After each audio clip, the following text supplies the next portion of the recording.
For today's video ay dito naman tayo magla-lunch sa Leslie's Restaurants na matatagpuan dito sa Tagaytay. Forest Garden ang theme ng restaurant na ito, kaya maraming mga tourist na kumakain at marami ding mga halaman kayo makikita.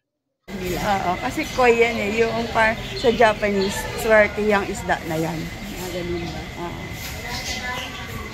Malaki at malawak ang lugar na ito. Marami silang malalaking mga lamesa at marami ng mga chairs. Pero syempre, dito kami magda-dine-in sa labas kung saan may enjoy namin ang sariwa at malamig na hangin. Kasama na ang magandang tanawin dito sa Tagaytay.